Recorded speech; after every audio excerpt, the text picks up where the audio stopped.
31st night আছে না নাই? কথা কন না, আছে না নাই? 31st night. এই বিষয়ে ওলামাই কেরাম যখন কথা বলে অনেকে এগুলো নাক চিটখায়, বলে ওলামাই কেরামরা খাই দেয় কাম নাই, দুনিয়ার যত বিষয় আছে সব কিছু মিম্বরে এসা কয়। আচ্ছা, মিম্বরে যদি না কই তাহলে আমরা সচেতন হইতে পারবেন নি?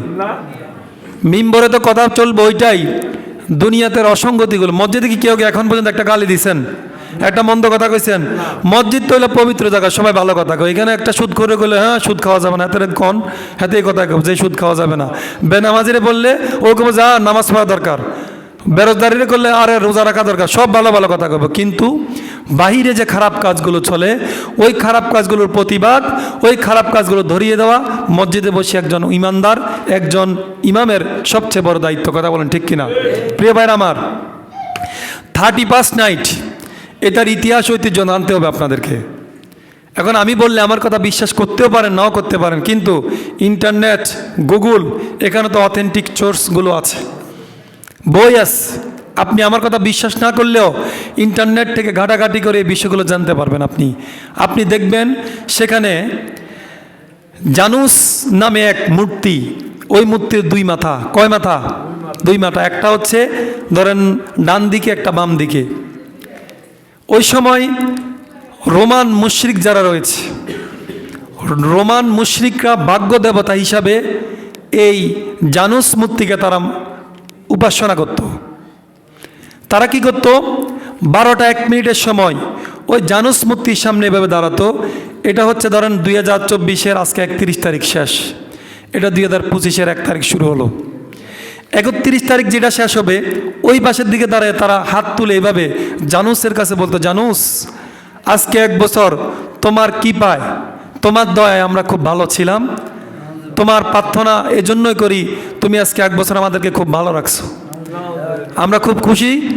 এই কথা বলার পরে যখন 12টা বেজে শেষ, 12টা 1 মিনিটে একই ব্যক্তি ঠিক ঘুরে জানুসের আরেক মাথা আছে না, আরেক মাথার সামনে এসে বলে যে জানুস, আগামী 1 বছর তুমি হচ্ছে আমাদের ভাগ্য দেবতা, আগামী 1 বছর আমরা ভালো থাকার জন্য তোমার কাছে প্রার্থনা করছি, তুমি আমাদের প্রার্থনা কবুল করো, আমরা যেন আগামী 1 বছর ভালো থাকতে পারি, তুমি আমাদেরকে একটু রহম করো, কিফা করো, আমরা তোমার কাছে দয়া প্রার্থী। নাউজুবিল্লাহ কন্যা।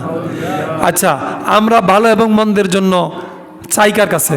সবাই বলুন কার কাছে? আল্লাহর কাছে। একজন মুসলমান, একজন ইমানদার এরকম সংস্কৃতির কোনো কাজ কি করতে পারে? আমরা কি আমাদের ভাগ্য ভালো হোক আর খারাপ হোক কোনো মূর্তির কাছে চাইতে পারি? আমরা চাইবো কার কাছে? ভালো হোক মন্দ হোক আমাদের চাওয়ার জায়গা একটা, সেটা কোথায়? আল্লাহর দরবার। এখন জানুসের সামনে এভাবে 2 মাথা আল্লাহর কাছে একবার চাইলেন, গত বছরের জন্য প্রার্থনা শুকরিয়া আদায় করলেন, নতুন বছরের জন্য আবার প্রার্থনা করলেন। এখন এটা কি মুসলমানের সংস্কৃতি নাকি ইহুদি খ্রিস্টানের সংস্কৃতি? সবাই বলুন না, কার সংস্কৃতি? ইহুদি খ্রিস্টানের সংস্কৃতি। এটা কোনো মুসলমানের সংস্কৃতি হইতে পারে না। প্রিয় ভাইরা, আপনারা জানেন এই 31st নাইটকে কেন্দ্র করে এই বাংলাদেশে মদের বারগুলো ওপেন করে দেওয়া হয়, সেখানে তারা দেদারসে মদ খায়। শুধু কি ইহুদি খ্রিস্টানের ছেলেবেলেরা খায়? আরে ভাই, আপনার আমার 92% মুসলমানদের ছেলেবেলেরা তো খায়। মদের আসর চলে, সেখানে নর্তকী নাচ চলে, মাঠে ঘাটে রাস্তায় দেখবেন আপনার ডিজে পার্টির নামে নাউজুবিল্লাহ তথাকথিত গান বাজনা লাগাইয়া মানুষের একটা অস্বস্তিকর পরিবেশ, গান বাজনা দিয়ে পুরোটা এলাকা জাহান্নাম বানায় ফেলে।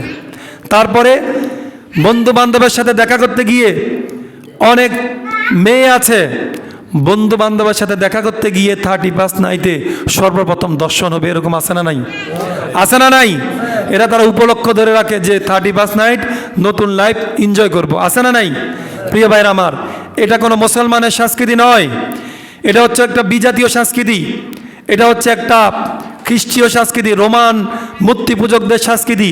92% মুসলমানের দেশে এটা আদৌ মুসলমানের কোনো সংস্কৃতি হইতে পারে না। কথা বলেন ঠিক কিনা? আমাদের মুসলমানের সংস্কৃতি এটা নয়। আল্লাহ রাব্বুল আলামিন বলছে, ইন্নাদ-দীনা ইনদাল্লাহিল ইসলাম।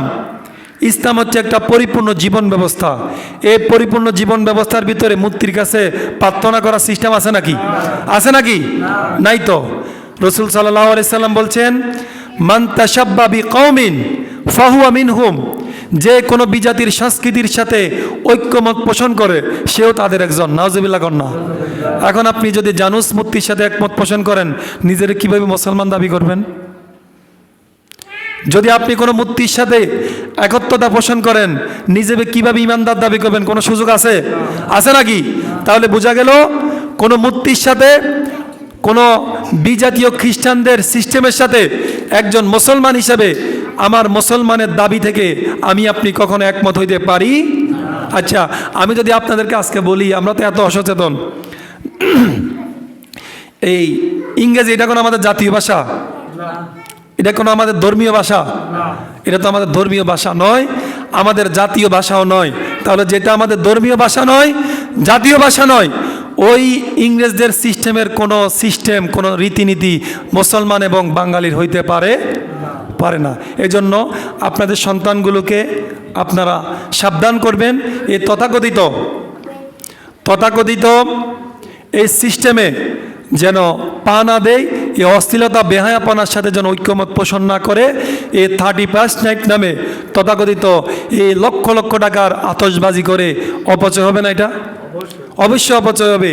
বাড়িতে অসুস্থ মানুষ ঘুমিয়ে থাকবে, আপনার ঢোলের বাড়িয়ে গানের আওয়াজে একবারে একটা জাহান্নামের পরিবেশ তৈরি করে ফেলবে। আমরা চাই মুসলমানের সংস্কৃতির ভিতরে বিজাতীয় কোনো কৃষ্টি কালচার, কোনো সিস্টেম যেন ঢুকাইতে না পারে।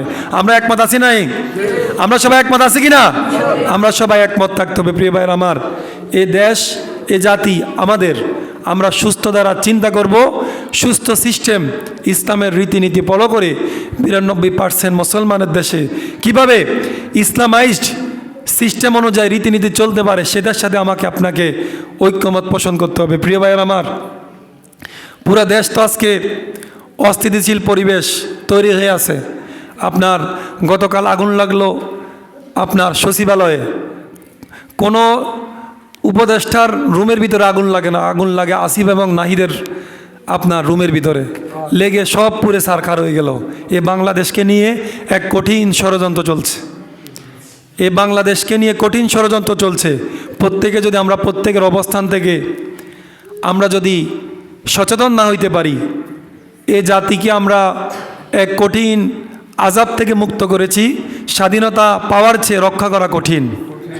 এখন স্বাধীনতা পেয়ে সবাই যদি স্বেচ্ছাচারী চলে যাই, স্বেচ্ছাচারী আচরণ করে দেই, তাহলে এই স্বাধীনতা পাইছি, এই স্বাধীনতা আমাদের জন্য আবার গজব হইতে পারে। এজন্য প্রত্যেকের অবস্থান থেকে যদি সচেতন না হই, তাহলে এ ফ্যাসিস্ট, জুলুমবাজ, খুনি যারা রাহাজানি করেছে তারা আবারও মাথাচাড়া দিয়ে উঠবে। কিছু লোকের নাম 2014 সালে গ্যাজেট হয়, স্বাধীনতার যুদ্ধ হয়েছে 71 সালে, গ্যাজেট হয় 14 সালে। এ নিয়ে আবার তুল কালাম চলে সারা দেশব্যাপী। আমি যদি এই দেশের জন্য ফ্রিডম ফাইটার হই, যুদ্ধ করি, যুদ্ধ করার পরে যদি আমি কোনো অন্যায় করি, আমার বিচার কি দেশে হবে না? আমি কি একবারে দোয়া তুলসী পাতা হয়ে গেলাম? আপনি যুদ্ধ করেন আর যাই করেন, আপনি যুদ্ধ পরবর্তী সময় অন্যায় করলে, কাউকে খুন করলে, এই খুনের বিচার কি আপনার হবে না? এই দেশে বিচার নাই, আগেও ছিল না, এখনও দেখি না, সামনে কি হবে আল্লাহ ভালো জানে। খুনের আসামি বাহিরে করে, নিরপরাধ লোক যারা নিরপরাধ, কোনো আপনার কোনো ধরনের অপরাধ নাই, তাদেরকে আপনি হাত করা দিয়ে ভিতরে ঢুকায় দেন। একজন মানুষ, এই আমাদের 14 গ্রামের ঘটনা তো সবাই জানেন, লাথি দিয়ে মানুষে পানিতে পালায় দেয়, 2 ঘন্টা পানিতে দাঁড় করে রাখে, মানুষকে খুন করে ফেলে, জুলুম করেছে, অত্যাচার করেছে। ইভেন কি তাদের ক্ষমতা থাকা অবস্থায় তাদের দলের লোক তার বিরুদ্ধে মিছিল মিটিং করেছে। ওই লোকের পক্ষে এখন আমাদের মতো কথা পাই যাই। আমাদেরকে বুঝতে হবে ষড়যন্ত্রের সাথে পা দেওয়া যাবে না। আমাদেরকে হকের পক্ষে, ন্যায়ের পক্ষে, অন্যায় যে করবে আমরা অন্যায়ের পক্ষে নাই, সেটা আমার দলের লোক হোক, আপনার দলের লোক হোক, আপনি হন, আপনার ভাই হোক, অন্যায় করলে অন্যায়ের পক্ষে আমরা নাই, কিন্তু ন্যায় নীতির পক্ষে তো থাকতে হবে, ইনসাফের পক্ষে থাকতে হবে। আমাকে আপনাকে ন্যায় এবং ইনসাফের সাথে জীবন পরিচালনা করতে হবে। আল্লাহ রাব্বুল আলামিন এই অসঙ্গতি থেকে, অশ্লীলতা থেকে আমাদের প্রত্যেকে হেফাজত করে, সকলে বলে আমিন। প্রিয় ভাই।